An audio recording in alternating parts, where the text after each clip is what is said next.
Magic is being brought to you by Katz Insurance and Blue Ridge Fuel Oil. Ken Palmer and Scott Wolgamouth set to face off. The winner here advances to next week's Duckpin Magic Show, in which we have only 3 bowlers, actually 4 bowlers, plus actually 3 bowlers plus this bowler, 4 bowlers in total. It's Ken Palmer and Scott Wolgamouth fighting it out to see who does advance to the final show, and there's a strike. Now, how many times have we seen that over the last couple of weeks? The new bowler comes on, throws a strike. Quite a few. Well, we saw Nemo Lingerman do that to Scott Wolgamouth in the last match, and wasn't enough to intimidate him. And didn't shake him too much. He made 6 marks in a row, didn't he? That's how he started off the last game. He threw two marks right back at Nemo Lingerman to start the match.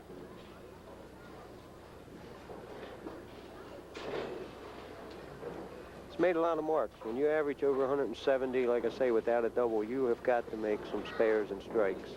Not many open frames. You bumped that one. Yeah, still dropped 9.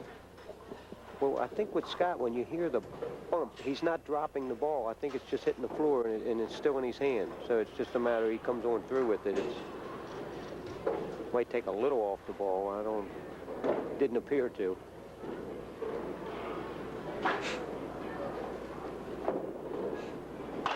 Picks it up.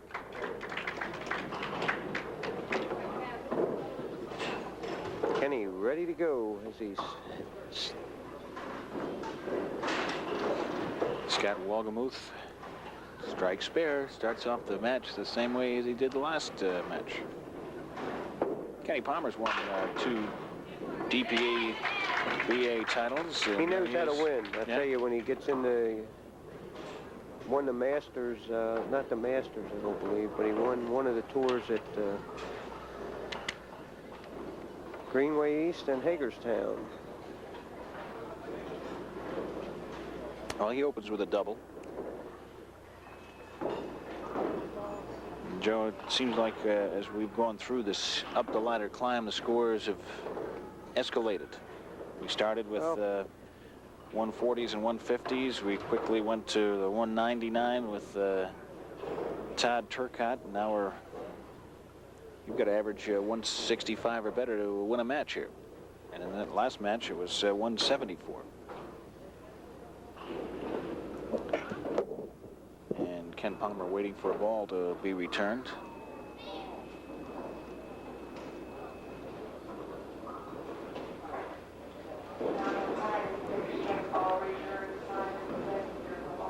Winner of this match will go on next week to face Wes Hammer.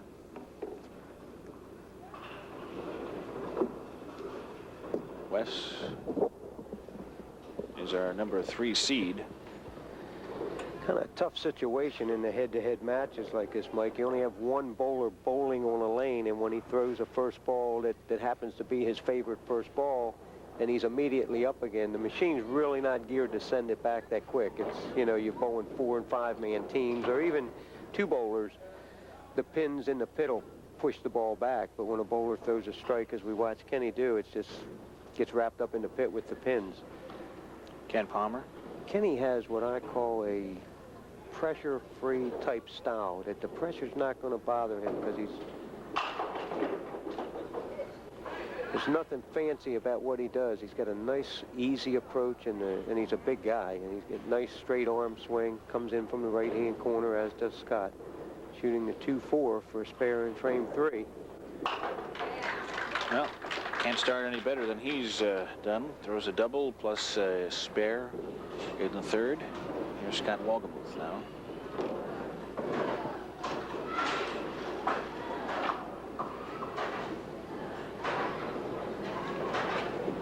Scott bowling in the 3rd frame. Boy, he's been unbelievable. He's made a lot of marks. We had to count up here. He's bowled 23 frames.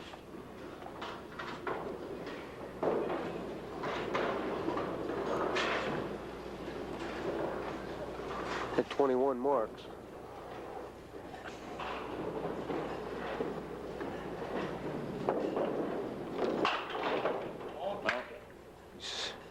about 90% on his way to another one. 20 marks. He had 3 open frames, 2 in one game, 1 in the other. None in this game thus far. Strike, spare, strike, and shooting is number 5 for a spare and frame 4. I think this is where, if you're his opponent, you just really have to rub that out and bowl the pins. Right now, if you bowl Scott, you're going to lose. Yep.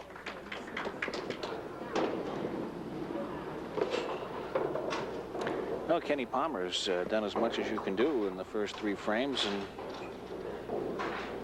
yeah, you'd like to be 15, 20 pins ahead at this point. You know, you've gone strike, strike, spare, and all of a sudden you're still fighting for your last breath. pushes through the middle there.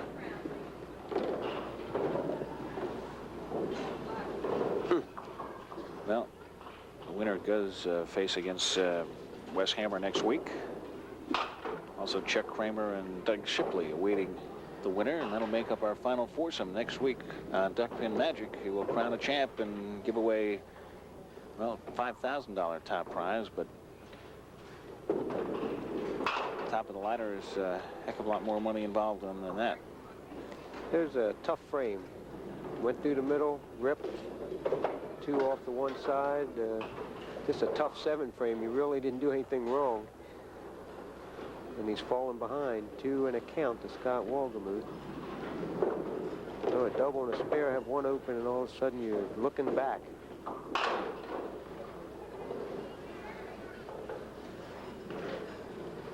Boy, old Mo gets stopped pretty quick when you go through the middle. I tell you, it just takes a lot of wind out of your sails, and yeah, get yourself collected and go back up and start over. Nice spare. Wow, pretty ball. It was quite a sweep. And we get a little help. We get a pin that he brought back. So here's Scott Wolgamouth, who steps in again.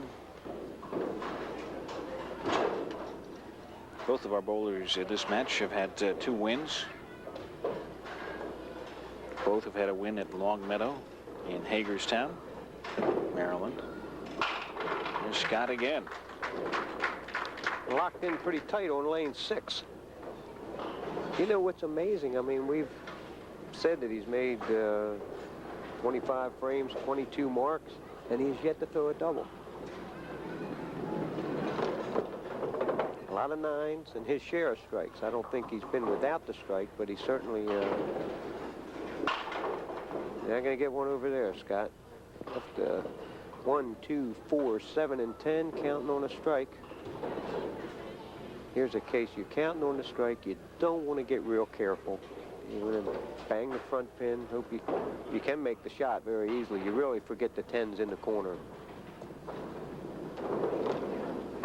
See, that's, I didn't mean to talk him into that, but that's exactly what happens. You're on a strike, you want the count, and you overshoot it. Mm-hmm. Now you have an opportunity to have a bad frame. Not only do you lose the count on the strike, but you're shooting at a bunch of pins. See what it does to you. It makes you defensive, and you don't even want to shoot for the 4 pins. You shoot the 2 on the left corner. 104 for Scott Wolgamouth. Got a chance to turn things around. Kenny can go mark, and be right back in the lead here. He's counting on his mark in frame number 5, 78 plus. Scott 104 through 6. Takes a deep breath and fires. Got away with it. The old flying elbow went out around it. And I can describe that to you to a T.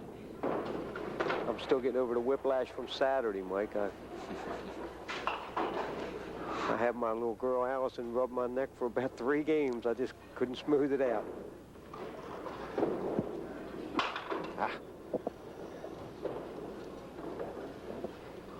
93 plus this ball to 104. I picked up both for the nice 10. He's trailing in the match by 9 pins. With an opportunity to get away, though.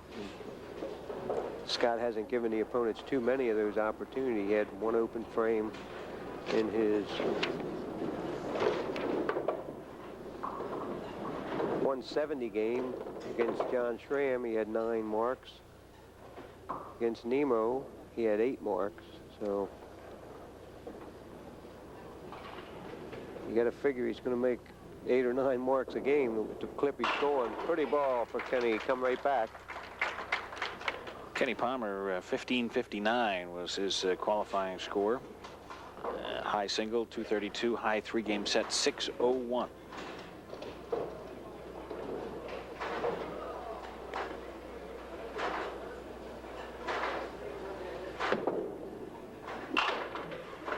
The little bump got him in trouble that time. Left a 5, 6, 7, 9, 10.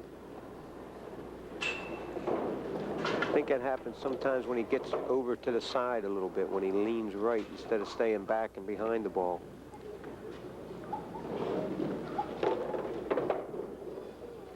Frame number 7. 5, 7 remain. That'll be open back-to-back frames for the first time since his first game against John Trapp.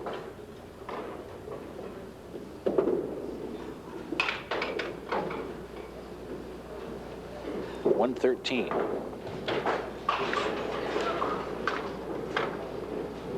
Oh, I guess he did have he had back-to-back open frames in the last game against Nemo in the 7th and 8th. Didn't hurt him. Let's see what happens here.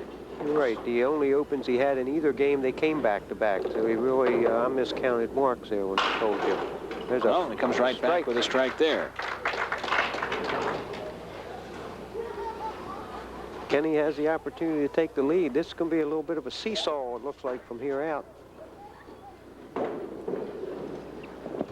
Kenny will step up here in the 8th and 9th. Scott will finish 9th and 10th, and it's up to Kenny to finish out the match. Change the lead every 3 frames. You had Kenny 61 to 60 in frame 3, and the next 3 frames Scott had the lead. Boy, that's a killer.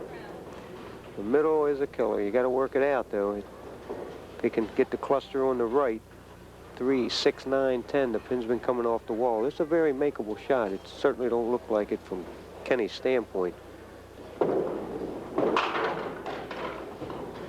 See, again, you can't shoot the shot the way you'd like to. We like to squeeze the 3 into the wall where you catch the 3 on the left side, but he's on a strike, so you just don't want to play that dangerous.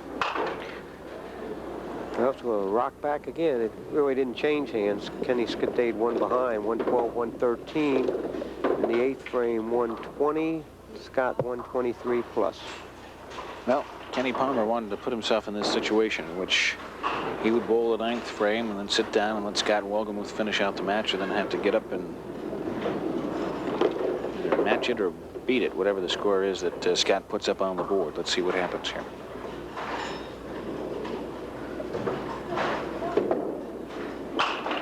Well, Kenny looks back over his shoulder. He wasn't real sure how that turned out to be a strike, but he caught the head pin with a lot on it, come off the wall and got the 2-4.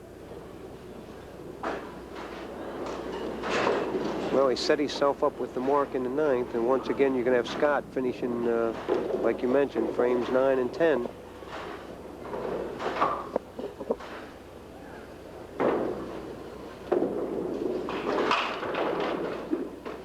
Four, 7.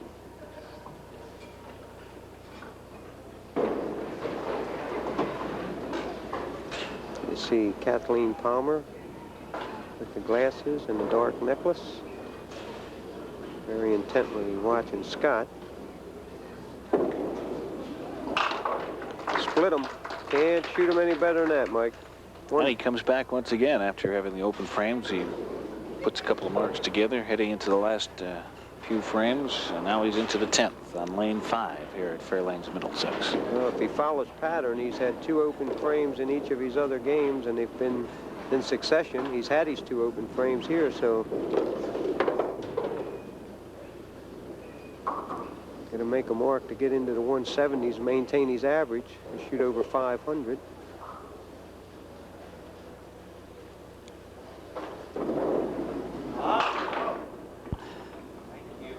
He made a mistake, but he isn't finished. 1, 2, 4, and 8. Second ball, 149 to 130. Kenny Palmer with a strike in frame 9. Nice try. Went around Scott it. Wolgamouth, yep. Kenny Palmer needs spare strike or a double. This ball is really doesn't mean too much.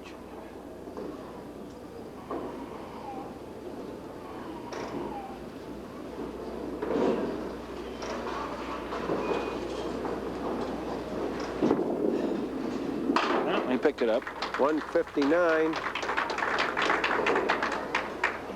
And a 481 for 3 games on TV.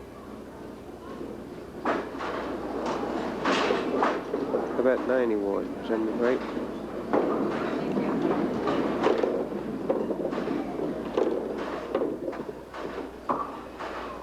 How about 501?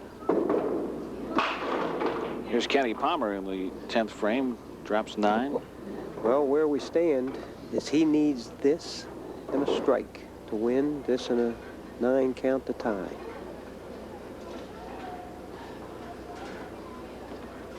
Big ball from Kenny Palmer. He missed it. To the left. So Scott survives once again. Kenny picks it up, but it's too late. 159, 149. Scott Wolgamouth wins again and moves on to next week's show, where he'll face Wes Hammer, Chuck Kramer, and Doug Shipley. And we'll have all that action for you on Duckpin Magic. But we'll be back here to Fairlane's Middlesex to wrap things up for this show coming up right after this.